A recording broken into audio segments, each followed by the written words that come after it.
Every year, the new year doesn't arrive all at once. Instead, it moves slowly across the planet, one place at a time. While some countries are already celebrating January 1st, others are still hours, or even a full day, behind. So the question is simple, but surprising. Which country enters the new year first? And which one enters it last? To answer that, we need to understand how time is divided on Earth, and why the calendar doesn't change everywhere at the same moment. The Earth is divided into 24 main time zones, roughly one for each hour it takes the planet to rotate once on its axis. At the center of this system is an invisible line called the Prime Meridian, which runs through Greenwich, England. This is where Coordinated Universal Time, or UTC, is measured. But the real star of this story is the opposite side of the planet. That's where we find the International Date Line. The International Date Line is an imaginary line that mostly follows the 180-degree longitude in the Pacific Ocean. When you cross this line, from west to east, you go back one day. From east to west, you move forward one day.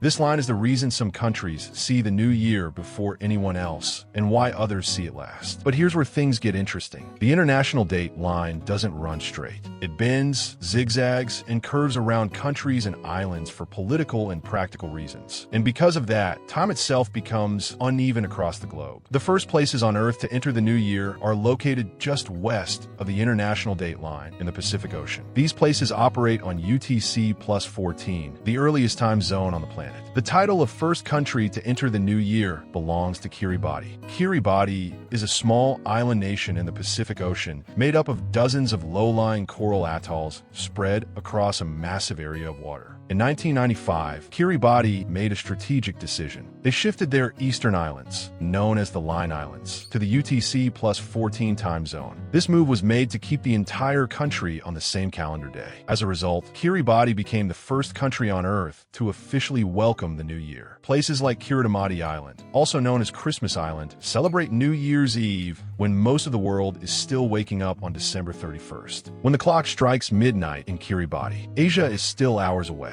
Europe is still in the previous day. The Americas haven't even reached New Year's Eve yet. Right after Kiribati, the new year spreads westward to nearby Pacific nations, Samoa and Tonga. Samoa operates on UTC plus 13, and it made headlines in 2011 when it shifted its position relative to the International Date Line. By skipping an entire calendar day, Samoa moved from being one of the last places on Earth to enter the new year to one of the first. This decision strengthened trade ties with Australia and New Zealand, and completely changed when Samoans celebrate global events. Tonga, another Pacific island nation, also enters the new year early, celebrating shortly after Samoa. These countries are among the first to watch fireworks light up the sky, while most of the planet hasn't even started counting down yet. Moving further west, we reach New Zealand, one of the most famous early New Year destinations. Cities like Auckland and Wellington often appear in global broadcasts because they're among the first major cities to celebrate. Fireworks over iconic skylines make great television. After New Zealand, the new year reaches Australia, starting in the eastern cities like Sydney and Melbourne. Sydney's New Year's Eve fireworks are some of the most watched in the world, even though the new year has already begun hours earlier in the Pacific. As the Earth continues to rotate, midnight arrives in East Asia, Southeast Asia, South Asia, the Middle East, Africa, and finally Europe. By the time cities like Tokyo, Dubai, Cairo, and Paris celebrate the new year, millions of people across the Pacific have already been living in it for half a day or more. Eventually, the new year reaches Greenwich, England, the reference point for global time. When it's midnight at UTC 0, the new year is officially halfway across the planet. So, where does the United States fall? The continental United States enters the new year relatively late compared to much of the world. The East Coast celebrates at UTC-5. The West Coast follows 3 hours later. Hawaii, operating on UTC-10, is among the last populated U.S. locations to welcome the new year. When Hawaii celebrates, Europe has already moved deep into January 1st. Asia is approaching January 2nd. This staggered arrival of the new year is more than just a fun fact. It affects international business, financial markets, global media broadcasts, travel and tourism, diplomatic timing. It's also a reminder that time is a human-made system, shaped not just by astronomy,